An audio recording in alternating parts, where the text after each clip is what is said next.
Guest 666 is a Roblox horror movie created by Oblivious HD. Wait, sorry guys, there's a typo in my script.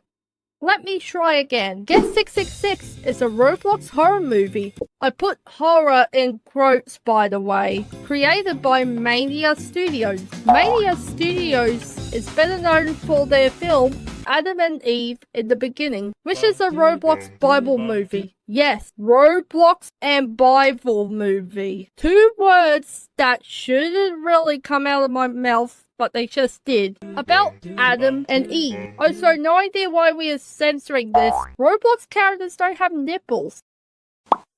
Much better, I guess. So this Roblox movie was brought to my attention by Pink2, and she suggested me to review it. And so I went to take a look, and oh boy, it certainly is a Roblox film. Now, I'm going to try my best to be gentle when it comes to criticism, because there is a 50% chance that this movie is most likely made by a child who saw other people making animated Roblox films like Neon District by Rainwaters, and most importantly, Oblivious HD's movies, especially Guest 666. Also, I'm not going to review this movie in my normal format, like breaking down the plot and explaining what happens in this film, because this movie is just a cookie cutter of Oblivious HD's film, right down to the actual core. I want to start by saying that this movie does have potential. I do like the design for Guest 666, which I'm guessing that's supposed to be his full monster slash demon form. Kind of like how Beelzebub from Helifabos has a full demon form, which is literally just her but bigger and having insect-like eyes. Anyway, I do love how creepy Guest 666 form is, and I really wish that was used in the entire movie instead of just using the default 666 design that other people seem to use ever since Matt released his movie, which sometimes, not all the time mind you, come across as people trying to piggyback from Oblivious's film. Also, I like that Mania does add extra scenes or change certain scenes in the movie to try and make their film unique and try to at least fix some plot holes. Just as, for example, having Veronica attempting to stab Emily with a knife. What the f***? Get 666 then burning Veronica alive. Holy f***.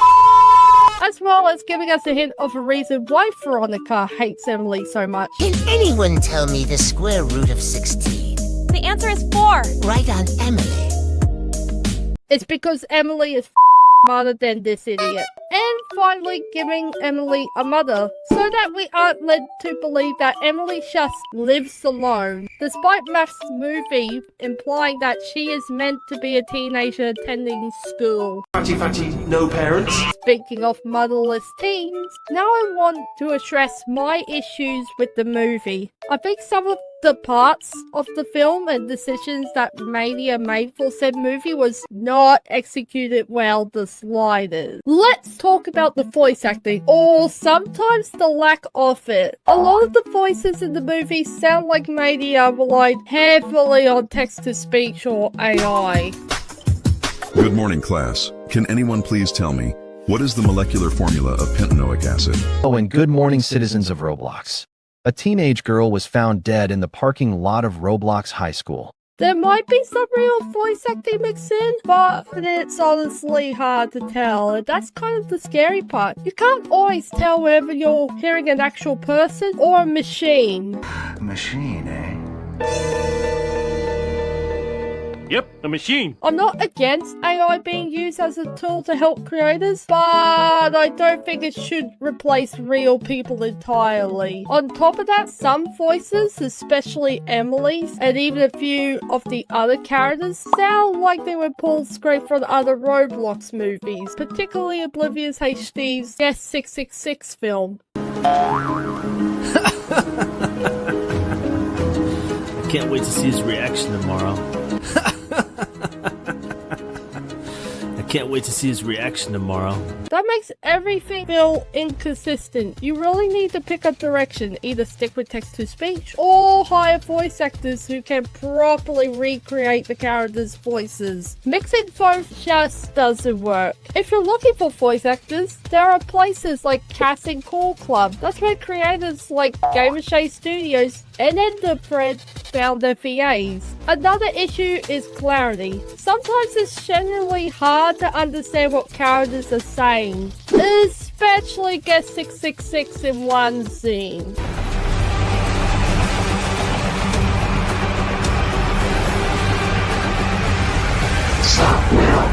What the hell is wrong with you? And some lines are delivered so awkwardly that they come off unintentionally funny. There's even a scene during assembly where the teacher says something completely bizarre. You guys are in high school, and yet here we are lecturing y'all that bullying someone will always lead to dangerous consequences. Y'all are about to be adults and yet y'all act like you're in kindergarten. Like, dude, they're technically still kids.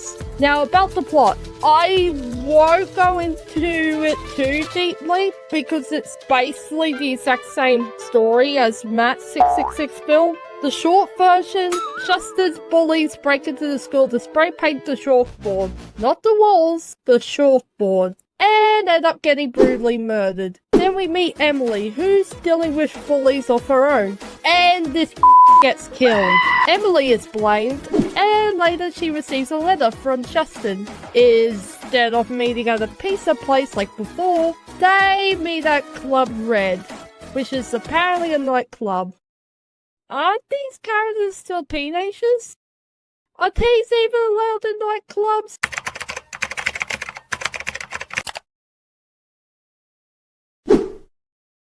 I guess not. The bigger issue is that the story doesn't feel new or original. Almost identical to Matt's movie, which makes me wonder if this was supposed to be a remake that just wasn't clearly labeled or well executed. There are even scenes that seem lifted directly from other Guest 666 projects, which makes it feel less like inspiration and more like copying while trying to present it as an original horror film donut steal. That said, I'm willing to give the creator the benefit of the doubt and assume there was no bad intent, but honestly I think the best move would be to remake the film entirely, rewrite the plot, redesign some of the characters, and maybe even focus on making something more original. And speaking of which, I don't really like some of the character designs, especially for the new characters. Emily's mother is literally just Emily, but taller and wearing a different outfit. Veronica, for some reason, is wearing whatever the heck that is,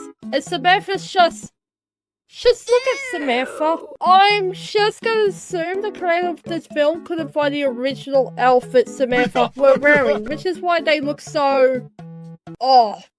And there will be characters that are just out of place, like this guy here who is just chilling with a box on and a flamethrower. I can just only assume that some of the students are just some of Mania's friends on Roblox that he wanted to include into the movie as Easter eggs. Kind of like what Matt did for his 666 movie. Which, there isn't anything wrong with wanting to include your friends in as Easter eggs, but they need to not stick out like a sore thumb. For example, in Enderfred's The Evil Alfred movie, you could barely see one of his friends walking in the background, but you won't even notice them because they kind of fit in as a civilian. And then we have Mania Studios' music video he did for Hip to Be Scared, especially in this scene. You could just see me in the background, right there, facing away from the camera, but you can kind of tell it's me if you have been following me for a while. My advice is to not be scared to tweak the designs of other people's avatars in order for them to fit into certain scenes. Especially this dude here who looks out of place with the other policeman.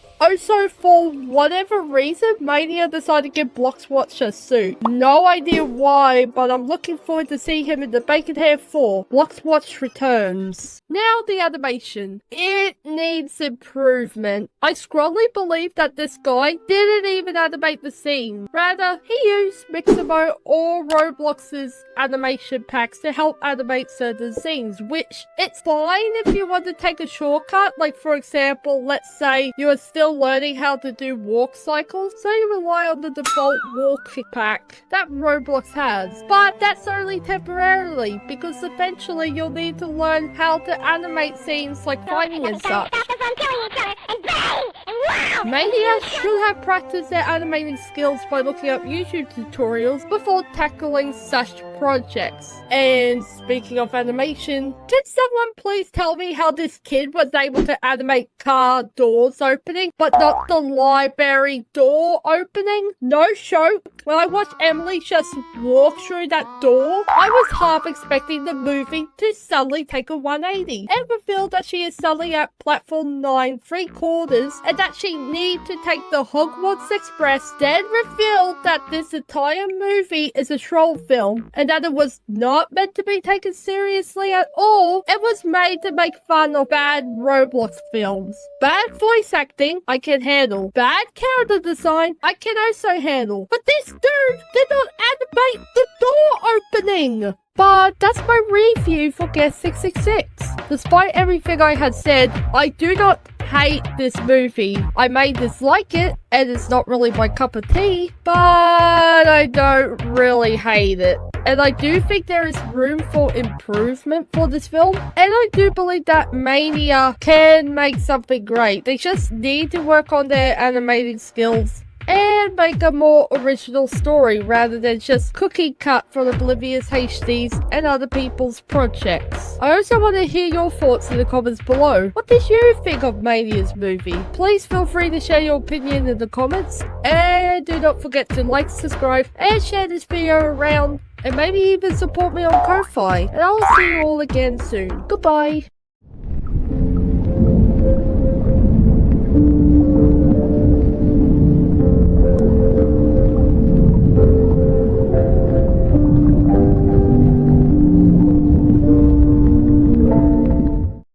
%100% pure fish.